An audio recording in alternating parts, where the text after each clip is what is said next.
और अब बुलेटिन की शुरुआत करेंगे। मैं आपके साथ अस्मिता दुबे। बात करेंगे नक्सलवाद से आजादी की। देश भर में कल आजादी का त्योहार धूमधाम से मनाया गया, लेकिन इस बार छत्तीसगढ़ के नक्सल प्रभावित बस्तर इलाके के 14 दूर दराज के गांवों में यह त्योहार कुछ खास रहा।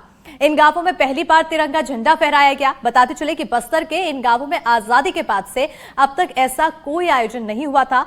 नक्सलियों के खौफ से जकड़े इन गांवों में अब सुरक्षा बलों ने नए कैंपों ने उम्मीद की किरण जगाई है और अब लोगों ने यहां धूमधाम से आजादी का पर्व मनाया है। आज हम आपको इन्हीं में से कुछ गांव की तस्वीरें दिखा रहे हैं, जहां गांव के लोगों ने धूमधाम से अपनी आजादी का जश्न मनाया है।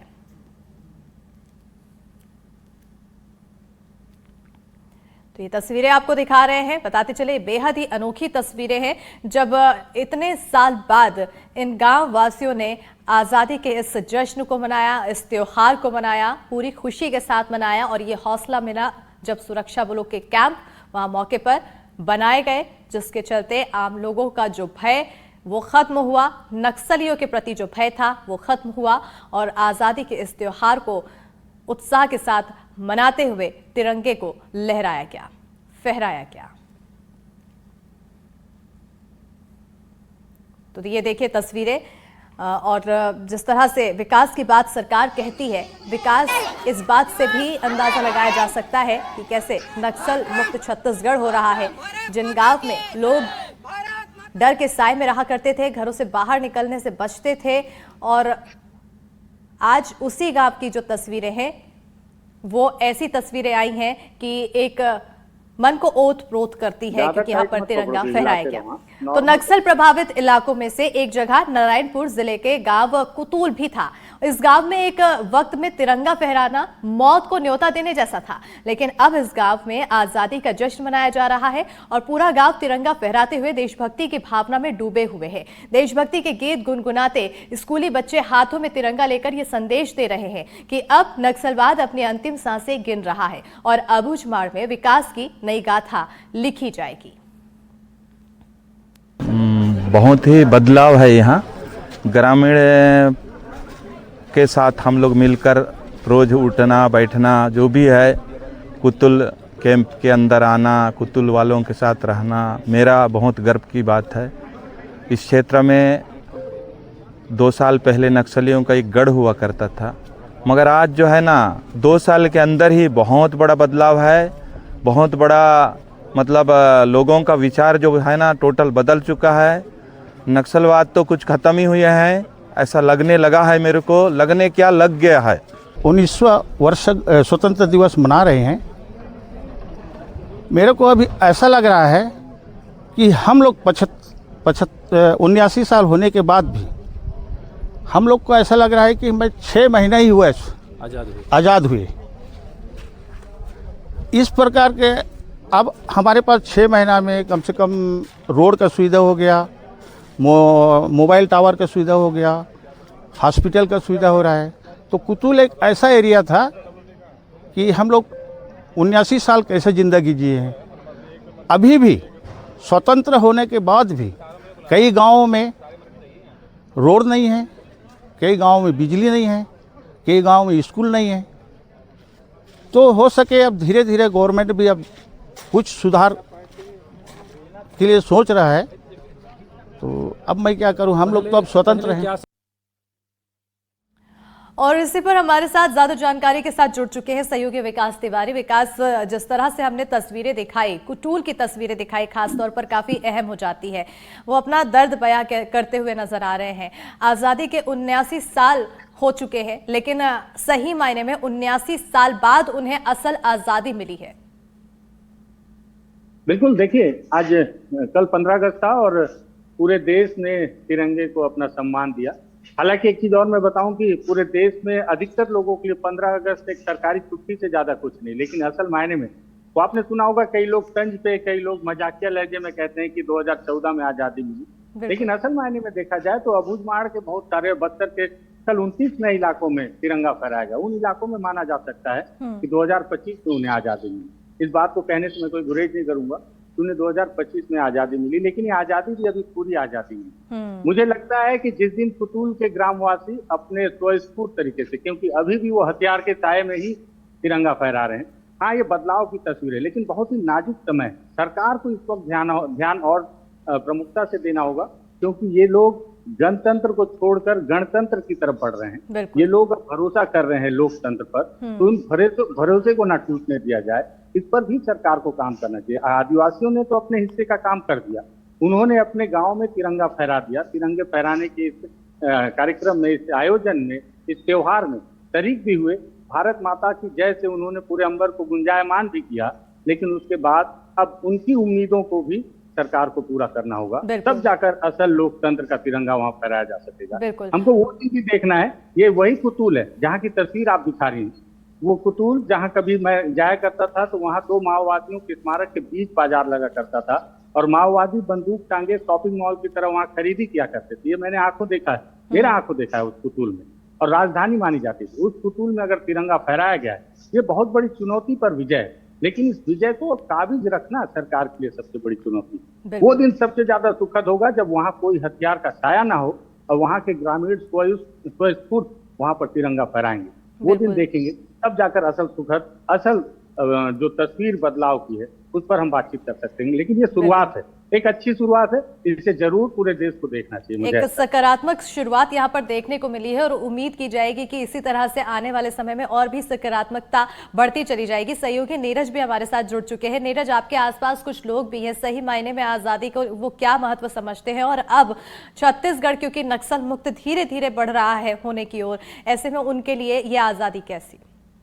देखिए, कांकेर की बात करें तो कांकेर सहित जो आसपास के इलाके हैं वहां पर फिलहाल नक्सल मूवमेंट बहुत कम नजर आ रहा है, क्योंकि पहले एक समय था कि नक्सलियों की तूती इस इलाके में बोलती थी। कोयलीबेड़ा, परतापुर के इलाके में खासतौर पे नक्सल प्रभावित इलाकों में से एक माना जाता था। हालांकि उस इलाके में स्थिति यह है कि अब बेहद ही कम नक्सल मूवमेंट देखा जा रहा है। और ये आपको बता दूं कि जिस तरह से शहीदी सप्ताह होता था नक्सलियों का, जहां पर नक्सली बड़ी वारदात को अंजाम देते थे, उस दौरान ऐसा रहा कि एक भी नक्सली बैनर तक नहीं डाल पाई। ये बड़ी उपलब्धि है पुलिस के लिए और नक्सलियों के लिए खासतौर पर ये डिमोटिवेट करने वाली बात है। उनके जिस तरह से अभियान चल रहे हैं उसमें कहीं ना कहीं नक्सलियों को खासा नुकसान हो रहा है। उसके हमारे साथ कुछ लोग हैं, इनसे बात करते हैं। ये बताइए, आज जो है कल हमने आजादी का पर्व मनाया। कई ऐसे इलाके थे छत्तीसगढ़ के बस्तर के इलाके जहां पर आजादी का जश्न नहीं मना पाते, नक्सलियों की दहशत रहती थी। अब उस इलाके में लोग सुकून से जी रहे हैं, ताजी हवा में स्वतंत्र रूप से सांस ले रहे हैं, तिरंगा फैला रहे हैं। नहीं, ये बहुत ही खुशी की बात है।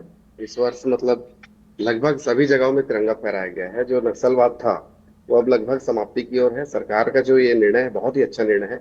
आम जनमानस में भय का जो वातावरण नक्सलियों ने बना कर रखा था वो अब खत्म होने की कगार पर है। लगातार नक्सली जो है वो खत्म होते जा रहे हैं। ये आम व्यक्ति के लिए बहुत खुशी की बात है। ये 2 सालों में कितना परिवर्तन देखते हैं आप नक्सल मामले को लेकर? जब से सरकार बनी है लगातार कार्रवाई हो रही है, लगातार अंदरूनी इलाकों में फोर्स पहुंच रही है।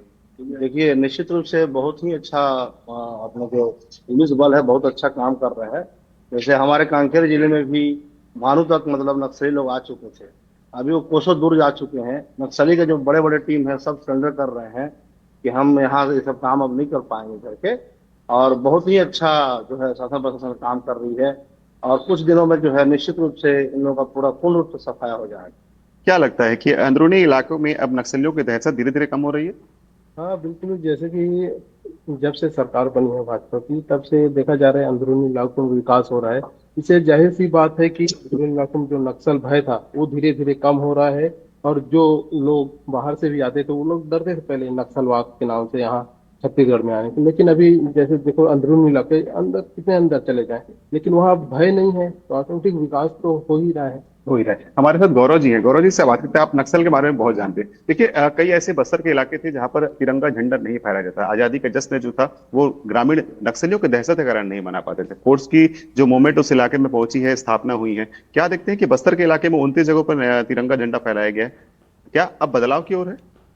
देखिए, सबसे बड़ी बात यह है कि पिछले डेढ़ साल में जो काम हुए हैं, ये मौका अगर किसी सरकार ने पहले दे दिया होता जवानों को, तो आज ये दिन हमको नहीं देखना पड़ता। बहुत पहले हम ये दिन देख चुके होते कि हमारा जो बस्तर है वो नक्सल से मुक्त हो चुका होता। इस तरीके से पिछले 1.5 साल से ऑपरेशन चलाए गए हैं, जवानों को फ्री हैंड दिया गया है। यही एक बड़ी वजह है कि उन इलाकों तक जहां आप दिन में जाने को नहीं सोच सकते थे, आज वहाँ रास्ते बन चुके हैं, पुल पुलिया का निर्माण हो गया है, रात को भी ग्रामीण जो है सफर कर रहे हैं। बहुत बेहतरीन काम ये पिछले 1.5 साल में हुआ है। और यही वजह है कि अब जो ऐसे गांव थे, 20 से 25 ऐसे गांव थे जहां आज तक तिरंगा झंडा नहीं फहराया गया था, अब शान से वहां तिरंगा लहरा रहा है और बहुत जल्द जो है बस्तर नक्सल मुक्त हो सकता है। जी, नक्सल मुक्त हो सकता है। हमने देखा था कि जब हम लोग ग्राउंड रिपोर्ट के लिए पहुंचे थे तो एक स्कूल था वहां पर स्कूल के सामने ही स्मारक बना हुआ था। ऐसे लगभग 2 स्मारक वहां पे हमने देखे थे। क्या उस इलाके में दहशत थी? अब जबकि फोर्स उस मोमेंट उस इलाके में घुसने लगी है जहां पर कभी फोर्स घुसती नहीं थी, तो उस इलाके में शांति आई, तो लोग निश्चित रूप से अब विकास वहां पर आ रहे हैं, लोग अब निश्चिंत होकर जी रहे हैं। देखिए, ऐसे कई इलाके थे, हमने कई ऐसी ग्राउंड रिपोर्ट की है जहां पर स्कूल पूरी तरीके से बंद हो गए थे, कई गांव खाली हो गए थे, लेकिन आज वो गांव वापस बस रहे हैं। जो नक्सलियों ने स्मारक बनाकर दहशत फैलाई थी, सारे स्मारकों को पुलिस ने तोड़ दिया है। और बहुत से ऐसे गांव है, महिला गांव है, जहां पर तो वो गांव पूरा गांव खाली हो गया था, लेकिन आज उस गांव में खुशहाली लौट आई है। लोग स्कूल वापस जा रहे हैं बच्चे, जो पखानजूर जाकर बस गए थे वो लोग अपने गांव वापस आ गए, अब अपने खेतों में काम कर रहे हैं।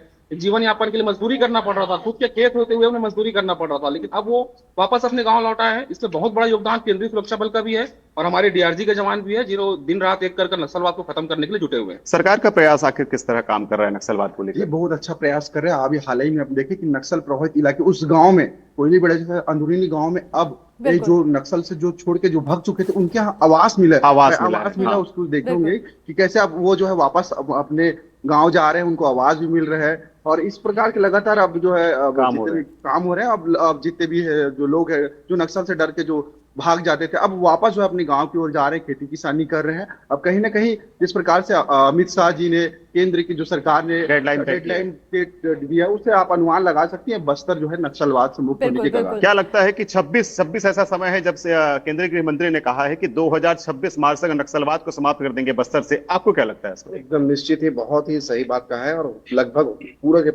पूरे देश से नक्सलवाद समाप्ति की ओर 2026 में हो जाएगा। देखिए, जिस तरह से लगातार ऑपरेशन चल रहे हैं, उस ऑपरेशन से लोगों को यही लग रहा है कि केंद्रीय गृह मंत्री ने जो डेडलाइन तय की है मार्च 2026 की, जरूर इस पर जो फोर्स के जवान हैं वो खरे उतर रहे हैं। लगातार मूवमेंट लगातार जो फोर्स है अंदरूनी इलाकों में घुस रही है, माओवादियों से मुठभेड़ हो रही है और बड़ी संख्या में माओवादी मारे जा रहे हैं। छोटे बड़े माओवादियों के साथ साथ कई ऐसे केंद्रीय कमेटी के माओवादी हैं जो कि लगातार इस मुठभेड़ में मारे जा रहे हैं। कई माओवादी अब मुख्य धारा से जुट रहे हैं। तो इन्हें यही लगता है कि मार्च 2026 जिस डेडलाइन तय की गई है, निश्चित तौर पर वो डेडलाइन के तहत बस्तर नक्सल बिल्कुल, और 2026 का जो 15 अगस्त मनाया जाएगा वो शायद और भी शानदार होगा, ये भी एक अनुमान लगाया जा सकता है। विकास, आपकी ओर आना चाहूंगी, क्योंकि जैसा कि अभी आप चुनौतियों की बात कहते हुए नजर आ रहे थे और जैसा कि हमने लोगों से बातचीत जब सुनी तो उनका भी कहना है कि सरकार काम कर रही है, सुरक्षा बल अच्छा काम कर रहे हैं, जो प्रयास अपनाए जा रहे हैं वो काफी अच्छे, बेहतरीन बताए जा रहे हैं, सकारात्मक बताए जा रहे हैं। लेकिन एक चुनौती यहाँ पर यह भी है कि उसको किस तरह से और जल्दी डेवलप किया जाए। दूसरी अहम तस्वीरें जो देखने वाली होती है वो जब किसी नक्सली लीडर के गांव की होती है, जैसे कि हिड़मा, उस नाम को कभी भूला ही नहीं जा सकता है, वो हमेशा जहन में रहता है। उसके गांव की बात की जाती है तो क्या तस्वीरें वहां बदल पाई? देखिए, हिड़मा के गांव में भी ऐतिहासिक बदलाव तो हुआ है, इस पर कोई दो राय नहीं है। निश्चित ही तौर पर उसके गांव तक सड़क बन चुकी है और उसके गांव तक अगर आप जाकर देखें तो 5G नेटवर्क है। साथ ही साथ वहां पर सीआरपीएफ के कैंप के अंदर ही सही, लेकिन हॉस्पिटल खुल चुका है, स्कूल का संचालन किया जा रहा है। वो सारी सुविधाएं जो कभी कोसों दूर हुआ करती थी हिड़मा के गाँव से, लेकिन अभी भी गाँव वालों का ऐसा दहशत अभी भी गाँव वालों के मन में है। मैंने कई बार वहां पर ग्राउंड रिपोर्ट की है। वो जो बात मैंने कही थी चुनौती वाली, जो समर्पण के आंकड़े सरकार दिखा जरूर रही है, लेकिन समर्पण पे भी कई बार ये सवाल उठता है कि जब इतनी बड़ी संख्या में माओवादी समर्पण कर रहे हैं, डीकेएसजेडसी, डीवीसीएम स्तर के माओवादी अगर समर्पण कर रहे हैं, तो आखिर उनके हथियार कहाँ हैं? वो हथियार लेकर क्यों नहीं आ रहे? ये हथियार लेकर नहीं आना कहीं माओवादियों की कोई चाल तो नहीं है? क्योंकि उन्हें नए कैडर तो मिल जाएंगे, हथियार कहाँ से मिलेंगे? कल अगर मान लीजिए सरकार के खिलाफ फिर से विद्रोह उत्पन्न हुआ, क्योंकि आने वाले समय में बस्तर में 4 खदानों का अलॉट किए गए हैं। आने वाले समय में संभव तो ये भी है कि अबूझमाड़ के 54,000 वर्ग किलोमीटर इलाके में मैनुअल रेंज की स्थापना की जाए, आर्मी का जो प्रशिक्षण केंद्र है, तो उसके लिए लगभग 54 गांव खाली करवाए जाएंगे। बोधघाट परियोजना बनेगी जिसमें लगभग 45 गांव खाली करवाए जाएंगे, जो डुबान के क्षेत्र में आ जाएंगे। जब विस्थापन होगा तो विस्थापन के साथ हो सकता है विरोध भी हो, और इसी तरह के विरोध का फायदा अधिकतर माओवादी उठाते हैं। इसके पहले भी कोई जल जंगल जमीन की लड़ाई नहीं थी जब माओवादी बस्तर में प्रवेश किए। उन्होंने पटवारी और फॉरेस्टरों के द्वारा जो किए जा रहे अत्याचार के खिलाफ ग्रामीणों को भड़काया और अपने साथ जोड़ने में सफलता। बिल्कुल, एक स्ट्रेटजी जो काफी पुराने समय से अपनाई जा रही है, डिवाइड एंड रूल, उसी स्ट्रेटजी को नक्सलवाद भी अपनाते हुए दिखाई देते हैं। बहरहाल अब इन तमाम चुनौतियों से सरकार कैसे निपटेगी, सुरक्षा बल की टीमें कैसे निपटेगी, ये समय के साथ देखना होगा। लेकिन एक उम्मीद इस बार के 15 अगस्त से ये जताई जा रही है कि साल 2026 का जो 15 अगस्त मनाया जाएगा वो इस बार से काफी ज्यादा बेहतरीन होगा। बहरहाल बहुत शुक्रिया नीरज, तो बहुत शुक्रिया विकास, तमाम जानकारी देने के लिए। और देखिए, नक्सलवाद से मुक्ति को लेकर हमने कुछ नक्सल प्रभावित इलाकों के लोगों से बातचीत की। आइए सुनते हैं इस पर उनका क्या कुछ कहना है। 15 अगस्त को प्रधानमंत्री नरेंद्र मोदी ने लाल किले की प्राचीर से एक बात का जिक्र किया, जिसमें बस्तर का जिक्र था, जिसमें उन्होंने कहा कि बस्तर अब बदल रहा है, रेड कॉरिडोर से ग्रीन कॉरिडोर की तरफ बदल रहा है, मतलब कि नक्सल मुक्त हो रहा है। नक्सल मुक्त को लेकर बस्तर के लोग क्या सोचते हैं और जो आम आदमी है उनकी क्या राय है, उस पर भी बातचीत करते हैं। भैया क्या नाम है आपका? नरेश वानखेड़े। नरेश जी, ये बताएं कि कल नरेंद्र मोदी जी ने कहा है कि बस्तर नक्सल मुक्त हो रहा है, तो क्या लगता है आपको कि नक्सल मुक्त हो रहा है? क्या बदलाव आ रहा है? क्या कुछ भी बदलाव नहीं आ रहा है, ना कुछ वातावरण में कुछ नहीं आ रहा है। जो जैसा चल रहा है वैसे ही चल रहा है। क्यों माओवादी मारे तो जा रहे हैं? हाँ, मारे जा रहे हैं, आम आदमी मारे जा रहे हैं इसमें। और हमारे मोदी जी को ध्यान ही नहीं दे रहे हैं इधर बस्तर के लिए कि हमारे बस्तर को अच्छे से ध्यान देंगे तो हमारे बस्तर के लोग अच्छे से रहेंगे। कुछ बदलाव नहीं दिख रहा है? कुछ बदलाव नहीं। रोज सुनते नहीं हो कि नक्सली मारे जा रहे हैं? रोज नक्सली मर रहे हैं, इधर मर रहे हैं, इधर कांड हो रहा है। पहले ऐसा कुछ नहीं होता रहा और अभी देखा जाए तो बहुत कुछ हो रहा है। बहुत तो अच्छा हो रहा है कि नहीं हो रहा है? अच्छा हो क्या बोलेंगे, जहाँ तक बुरा ही हो रहा है सर जी। ऐसा मारा जाना भी बुरा हो रहा है। ठीक दादा, आपका क्या नाम है? यस रमेश। आप सुने हो कि माओवादी मारे जा रहे हैं? नरेंद्र मोदी कल बोले, उसको सुने कि नहीं? बस्तर मैं नहीं सुना हूँ। मैं इतनी जानता हूँ कि नक्सली भी कम हो सके तो अच्छा है, लेकिन वो नक्सली की वजह से आम जनता भी खत्म हो रहे हैं। आम जनता भी खत्म हो रहे हैं? हाँ। कैसे? मतलब पब्लिक भी उनकी वजह से लिपट में आ रहे हैं। अच्छा, माओवादियों की वजह से? हाँ जी। तो कम खत्म होने से ठीक है? खत्म होने से अब जनता भी बच जाएगा, जनता भी बच जाएगा, माओवादी मरने से बच जाए थोड़ा। ठीक। आपका क्या नाम है? पीयूष कुमार। क्या करते हैं पीयूष जी? मेरा हार्वेस्टर है भैया 2। अच्छा। हाँ। तो कितना आप कुछ समझते हैं कि बस्तर में माओवादी हैं या कम? हमारा तो दोस्त है भैया पुलिस में। हाँ। तो वो भी बताता है कि यहाँ पकड़े हैं वैसा करके। तो कम तो हो रहा है, बाकी रोड बड़ा पिटा हुआ है। रोड बड़ा खराब है, मेरे मोहल्ले का रोड बड़ा खराब हो रखा है। हाँ। उसको कंप्लेंट डालते हैं लेकिन कुछ होता नहीं है, घर में पानी घुसता है बहुत। मतलब उस पे सड़क पे काम नहीं? सड़क पे बिल्कुल काम नहीं हो रहा। लेकिन माओवादी कम हो रहा है? वो तो हो रहा है। हम तो कभी एनकाउंटर किए नहीं कभी ऐसा नक्सलाइट से। वही तो हमको तो ऐसा कभी कोई प्रॉब्लम फेस किए नहीं है। लेकिन सुनते हो ना, बाकी सुनाई में आते रहता है, न्यूज में आते रहता है कि यहाँ पकड़े गए हैं करके। अब कितना सच है वो तो वही जानेंगे। ठीक है। आपका क्या नाम भैया? अमन। अमन जी। क्या करते हैं? मैं बैंक में हूँ, SBI बैंक में जी। तो अमन ये बताएं कि आप कितना सुने हैं माओवादियों के बारे में और क्या सुने हैं बस्तर के बारे में, क्या समझ में आता है? मेन अच्छी बात है, कम हो रहा है, मारे भी जा रहे हैं। क्या है कि देश का विकास के लिए जरूरी है, जो गांव-गांव में है लोग बन उनके लिए तरक्की के लिए, इसके लिए अच्छी बात है। और हो रहा है, मोदी जी भी बोल रहे हैं जो करेंगे बोल के। अभी तक उतना आइडिया है नहीं कि हुआ है कि नहीं हुआ, वो तो बाद में पता चलेगा। तो इस वजह से। लेकिन कम हो रहा है ऐसा सुन रहे हैं? हाँ, सुन रहे हैं, अच्छी बात है वो। और क्या बदलाव आना चाहिए बस्तर में आपके हिसाब से? बस बस्तर का तरक्की सब चाहते हैं, जो गांव-गांव में बच्चे हैं उनका पढ़ाई लिखाई विकास जरूरी है बस। तो अगर उससे कम होने से अगर तरक्की होता है तो अच्छी बात है।